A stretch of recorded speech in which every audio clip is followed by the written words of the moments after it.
How much time do you spend every day working on your dream? In the last 90 days, how many books have you read? In the last year, what new skill or knowledge have you acquired? What kind of investment have you made in you? You don't want it badder than you want to party. You don't want it as much as you want to be cool.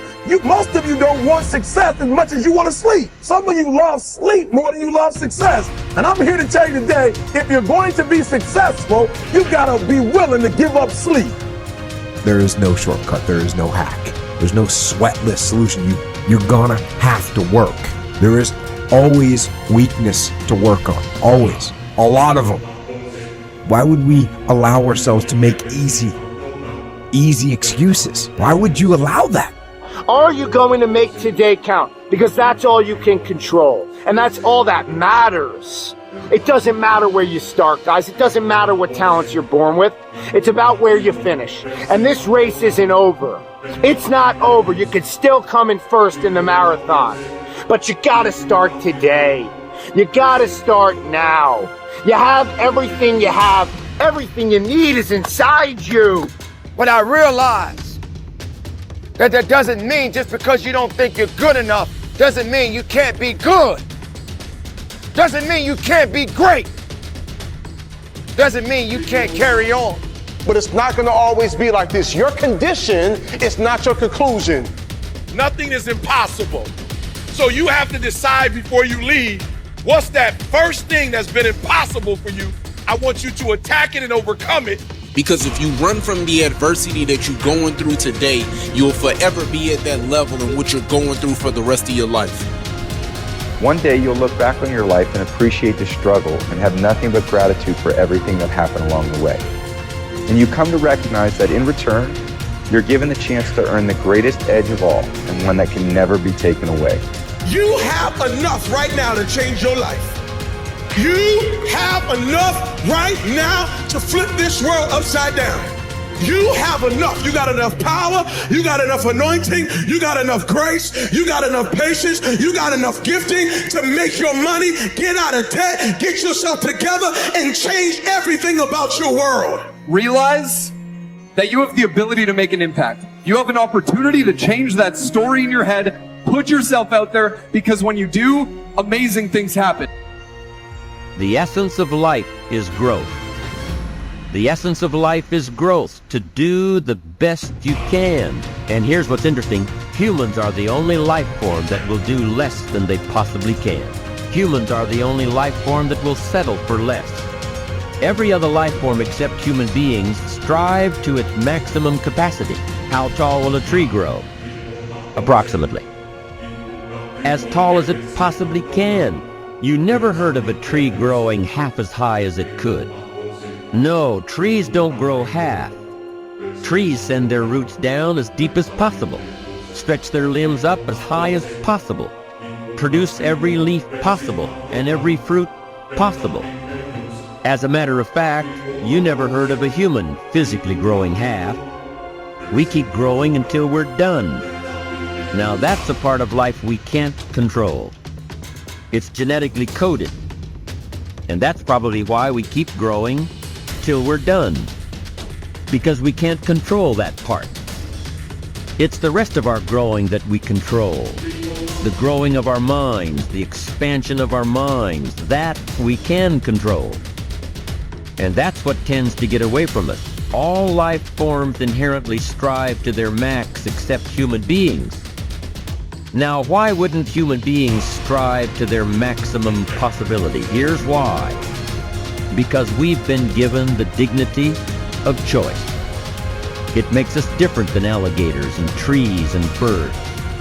The dignity of choice makes us different than all other life forms.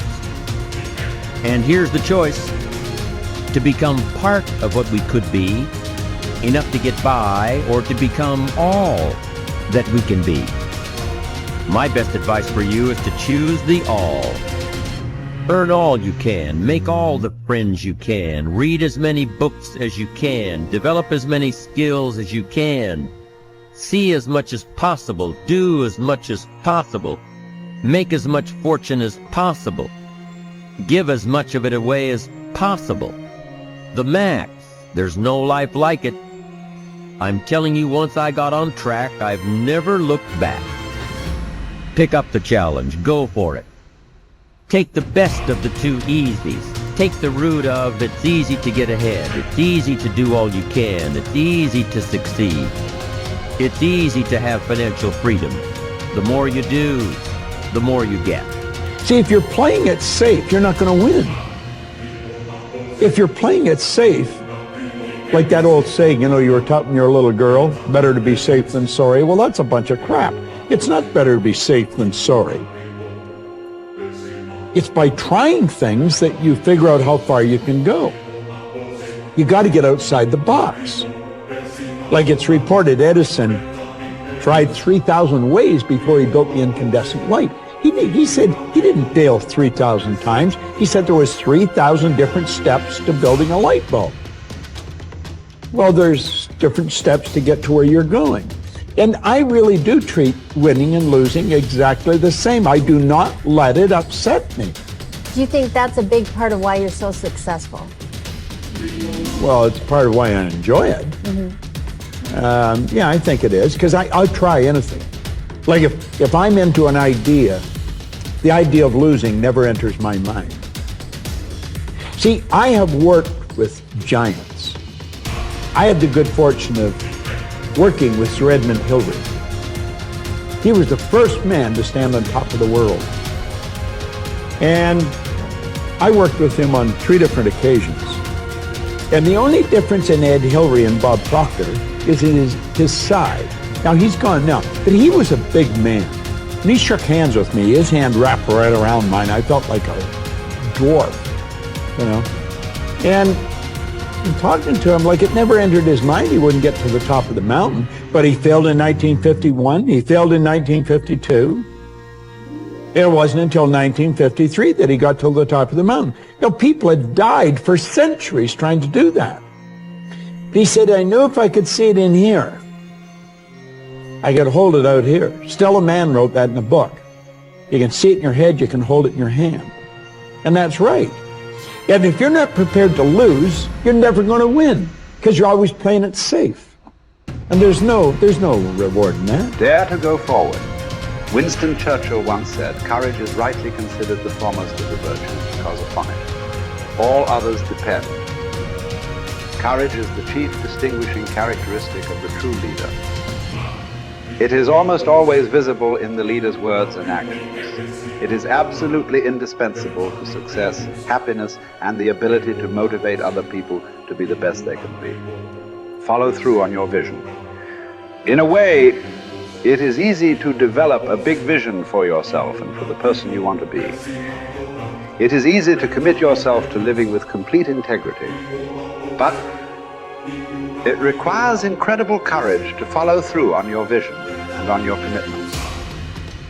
You see, as soon as you set a high goal or standard for yourself, you will run into all kinds of difficulties and setbacks. Refuse to compromise. You will be surrounded by temptations to compromise your values and your vision. You will feel an almost irresistible urge to get along by going along. Your desire to earn the respect and cooperation of others can easily lead to the abandonment of your principles. And here is where courage comes in.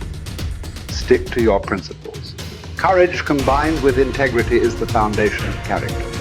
The first form of courage is your ability to stick to your principles, to stand for what you believe in and to refuse to budge unless you feel right about the alternative. Courage is also the ability to step out in faith, to launch out into the unknown, and then to face the inevitable doubt and uncertainty that accompany every new venture. Avoid the comfort zone. Most people are seduced by the lure of the comfort zone. This can be likened to going out of a warm house on a cold, windy morning. The average person, when he feels the storm swirling outside his comfort zone, rushes back inside where it's nice and warm. But not the true leader. The true leader has the courage to step away from the familiar and comfortable and to face the unknown with no guarantees of success. It is this ability to boldly go where no man has gone before that distinguishes you as a leader from the average person. This is the example that you must set if you are to rise above the average.